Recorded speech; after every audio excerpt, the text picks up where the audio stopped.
Hi friends, we uh, we discuss in today's lecture the United Nations organization, its purposes and the principles. So United Nations organization is established on 24th of October of 1945. So since then, at that time, certain purposes have been castigated upon the United Nations organization. What are those? Those include the first and foremost purpose is to maintain international peace and security. It is a duty of the United Nations organization to maintain peace and security in the world. Because the Second World War resulted into untold miseries upon the human beings. 55 million people were devastated, lost their lives. 25 million military personnel also lost their lives. There is a total collapse of the economies of the world. So to restructure it, it is a main duty of the United Nations organization. Its main duty is to maintain international peace and security. Article 1, clause number 1 provides that.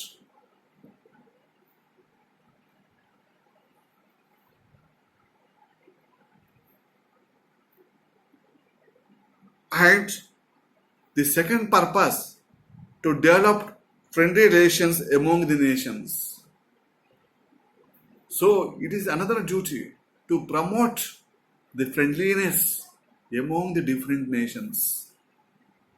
Maybe they are differ in ideologically, socially, economically, or what may not.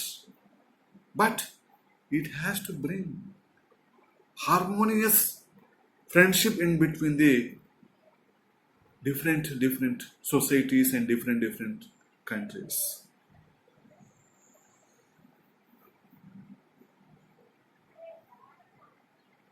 The declaration of the granting of independence to colonial countries and the People's Resolution of 1514 of 14th of December 1960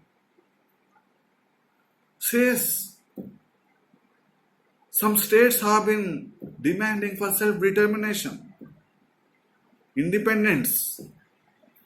In spite of that, they have to resolve their differences, internal differences and external differences by pacific and peaceful manner, not to resort to war. So recently we have seen in India-China tension, border tensions, disputes. So the different countries, America and other Western countries, they have actively interfere, and indirectly United Nations also interfere and persuaded the India and China to settle their issue in a by sitting across the table by talks. So whatever differences are there, that should be settled by a pacific means. Then only the friendliness will develop. So that is the main purpose of the United Nations organization. Then third purpose is international cooperation in solving international problems of social, cultural and humanitarian character. Because the Second World War, after that, lot of devastation was made. Economies were crunched. Societies were been put into untold miseries. So it is a duty. So that is the reason the different other organs have been created.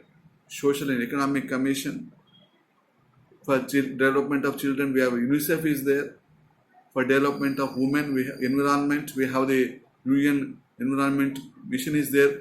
For protection of human rights, we have the United Nations Human Rights Commission is there at Geneva. So different social, economic, and cultural, humanitarian matters are concerned. It is a duty to foster them and cooperate, develop. That is another main purpose of the United Nations organization.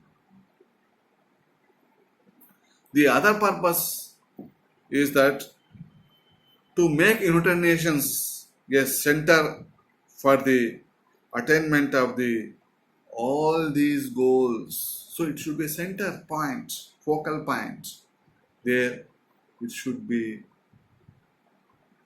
try to attain these objectives.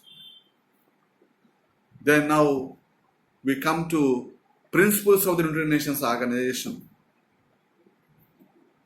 For that, we have to go to the Charter UN and the Article 2 of the and also Article 1 where principles have been enumerated.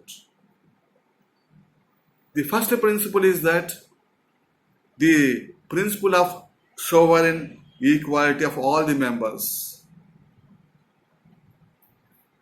This is most important principles also. Sovereign equality, whether it may be a geographically a biggest country, economically powerful country, populationally highest populated country, a least populated country, having least geographical area, not having the capacity, economic capacity, whatever it may be. The all member states are equal. If it comes for the General Assembly, they have only one vote. So that also be called as doctrine of equality of states. The second principle is members to fulfill in good faith the obligations assumed by them. So all the member states, once they have taken membership in the United Nations organization, they have to, in good manner, in good faith, they have to bound by to implement the objectives, aims of the United Nations organization. Then third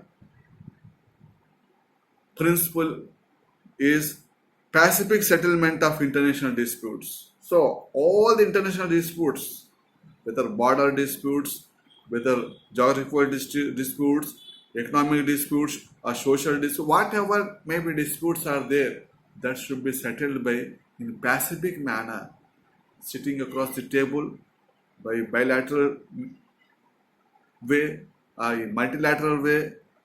They have to decide, they have to settle their differences. Then the fourth principle is principles of non-intervention. So this is another important principle where one nation should not interfere into the domestic affairs of the other member states. There is a non-intervention policy. They have to follow. And the fifth principle is that members to assist the United Nations in common actions. Whenever United Nations call for assistance from the members, they have to come forward and they have to help and assist the United Nations organization. Then sixth principle is non-members also to act in accordance with the principles of the United Nations for the maintenance of international peace and security. So now we have only 190 countries are there, the members of the United Nations organization. There are some more countries have been not taken like the Switzerland till it is not a member of any international organizations, including the United Nations organization. But mere non-member, it should not say that it should not follow the principles. Even non-members also should follow, should extend the full cooperation to the United Nations organization. It is a kind of a duty, a international duty is castigated upon the non-member states. Then seventh is a non-intervention in domestic matters of member states. So a domestic matters are there. A members, they cannot interfere in other states. So all the matter, whether political matters, civil matters, social matters, any other matters, they should not interfere. The countries, they have to, themselves have to resolve their sort of problems. Then, so these are some of the important principles of the United Nations organization. Then we look into the membership. As there are two kinds of members are there in the United Nations organization. One is the founding members, other is the non-founding members. So founding members are those members who were signed the document on 25th of June of 1945 at San Francisco. There are, on that day, 50 countries have been signed the document, including India. But later, Poland also signed the documents. So Poland also be considered as a founding member. So there are 51 member states are there. They will be considered as a founding members. And non-founding members and new members are those members who have taken membership as per the Article 4 of the UN Charter.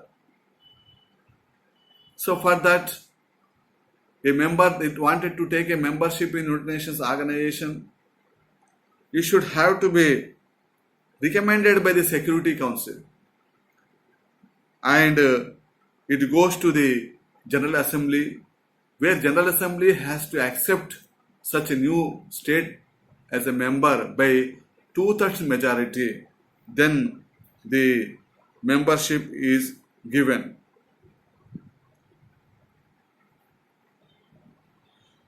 And in case of Security Council, there are all 5 permanent members: USA, France, Britain, China, Russia, including 4 non-permanent members, total 9 members. They have to recommend for the admission of a new member into the United Nations organization. So as on today, there are 193 countries are the members, and every member is obliged to follow the principles which have been enshrined in the UN Charter. Then question comes whether a member can be withdrawn after taking the membership. For that, if you see the UN Charter, we could not find any member is given withdrawal of the membership. But in 1965, only one instance was made. At that time, Indonesia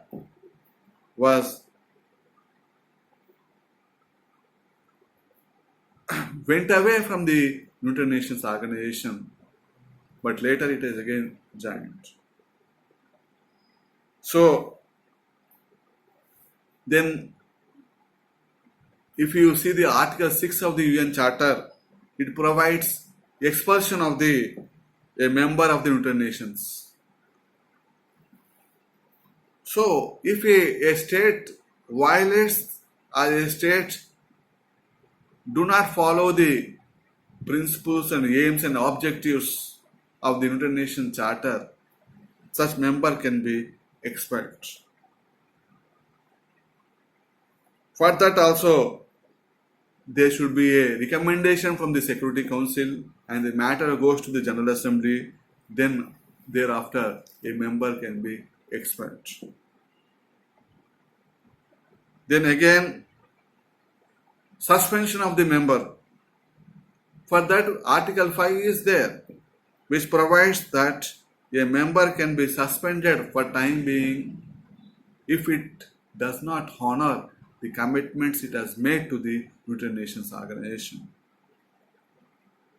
For that also, there is a resolution should come from the Security Council and it will be placed before the General Assembly, and General Assembly will decide for such suspension.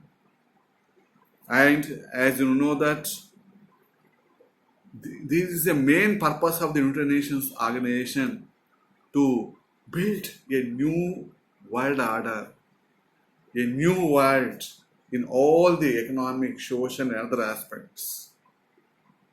So for that, a new different organs have been created.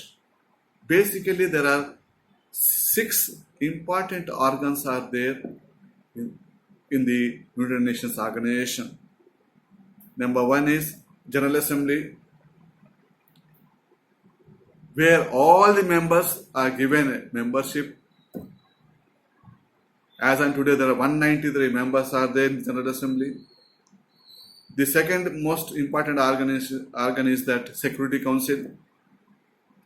There are 15 Security Council members are there. 10 are non-permanent, 5 are permanent members. And non-permanent members are elected for every 2 years in rotational term. Then there is another organ, that is a Economic and Social Council, which focuses upon the social and economic development around the world. And the fourth organ is the Trusteeship Council, which administrates the trust territories. Then fifth is Secretariat. So as you know that Secretariat is located in the New York. UN Plaza is there, UN building is there, that has been gifted by the United States of America to the United Nations organization permanently. From there, it will be holding its secretariat. Before to that, it was there in sometime in London and in Geneva, but permanently it has been established in the New York city of United States of America. Then last, at the least, that is the another principal organ is that the International Court of Justice, ICJ, located at The Hague in the Netherlands. So these are the 6 important principal organs, and because of this, the world has seen, because advent of the United Nations organization has resulted into the development of the new world order, and a modern international law also been emanated from this advent of the United Nations organization. A organization is working very, very hard for attainment of its goals, and so because of this, every year on 24th of October, we celebrate the day as the United Nations Day throughout the world. Thank you.